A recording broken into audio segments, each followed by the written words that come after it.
Vai tu zini, kas ir Latvijas goda ģimene?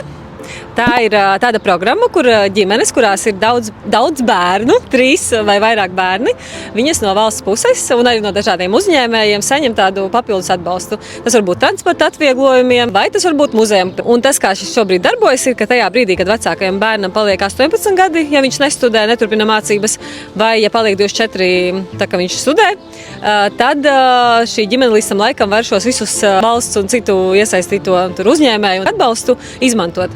Šodien mēs komisijā skatījām priekšlikumu, kas būtībā panākt, ka šis atbalsts turpinās līdz jaunākajam bērnam paliek 18 vai 24, nevis vecākajam. Un tas, protams, ģimenei būtu liels pienesums. Mēs arī pieskārāmies vēl vienai lietai ģimenēm, kurās ir bērni ar invaliditāti, ka arī par viņām būtu jāpadomā, kā lai mēs palīdzam šīm ģimenēm, arī brāļiem un māsām, kas tajās ir, lai arī viņi līdzīgus labumus, kādus sniedz šīs goda ģimenes kartes, arī varētu saņemt. Šodienas sēdē mums tapa skaidrs, ka ir 2 lietas, par ko ir jādomā tālāk. Pirmais ir, kā to juridiski pareizi izdarīt, kuros likumos kādas izmaiņas ir nepieciešamas, un otrs arī ka šim priekšlikumam ir arī fiskāla ietekme.